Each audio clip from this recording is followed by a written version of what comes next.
Hello and welcome to another of the Slimmr video podcasts. Today we're talking about a sense of purpose.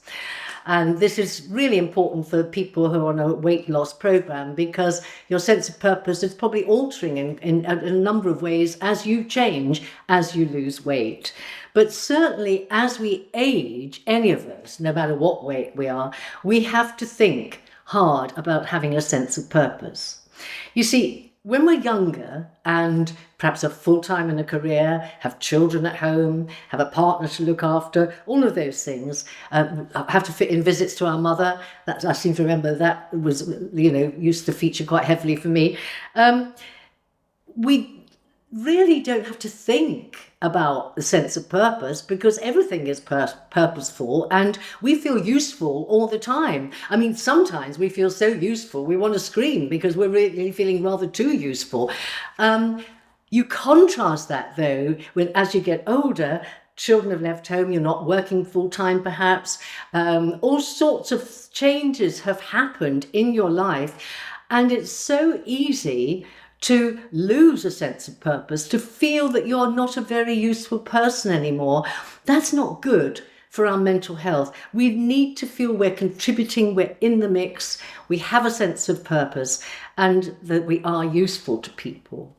About 20 years ago, I was involved with some research for the travel industry, which was how people tended to make life-changing decisions when they were on holiday. Now, I suppose it makes sense because when you're on holiday, you relax. And when you're on holiday, you're in a different location and you're not rushing for the 7:15 train and all of those things. And it turned out in this research that people did make very serious decisions, whether to have a baby, whether not to have a baby, whether to get married, whether to get unmarried. And all those sort of things seem to be easier to give time to when they were on holiday. So I'm wondering if perhaps when you decided to go for the injections, whether you were on holiday at the time. I wouldn't be surprised if you were, because actually a very close relative of mine has just had a holiday, and that's exactly what he's come up with as his life-changing decision. He's going to get on a weight loss program. Now you're embarked on yours, it's time to form a more comprehensive picture of you, because in a way you've done the hard work in making a decision to change your life in this way. And now there are all sorts of other ways in which you might change it and find more sense of purpose.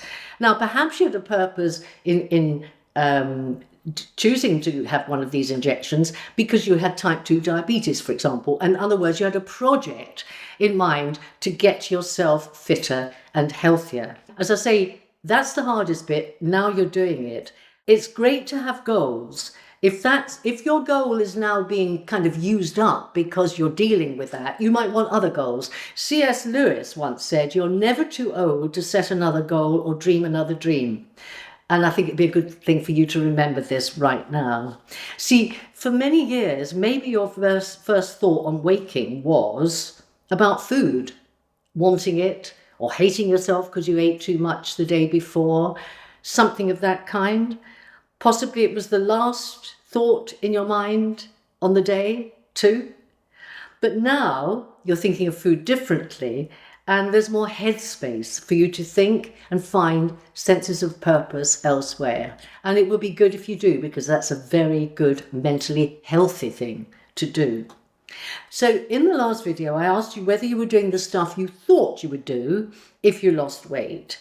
And I'm asking you again now, because maybe you had lots of plans, maybe you're doing them, maybe you haven't quite got round to them, but maybe you want to reframe them. Maybe they're not quite the same as you thought they would be.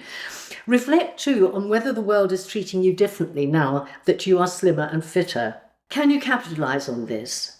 Can you in fact consider doing things that you wouldn't have put yourself up for before, but you could consider now because you're feeling different about yourself and you feel maybe that other people treat you differently as well.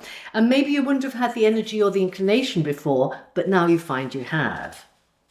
The other thing is, would you like romance in your life? And maybe that's been an aspect of your life that has been missing for a long time. Now, I'm a lot older than most of you, I'm quite sure of that. And I can personally attest to the fact that you can find new romance, excitement, and love at a later time in your life, and it's very, very nice. So maybe you should be thinking this way now. How could you find the purpose to do that, and how could you achieve it? Leave aside romance now.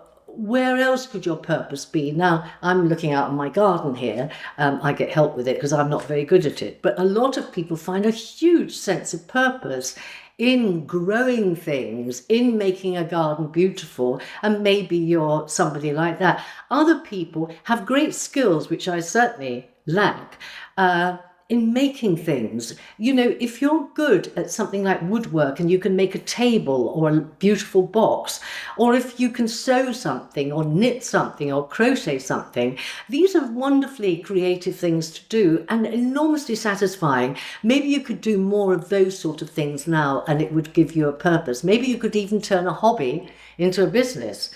Who knows?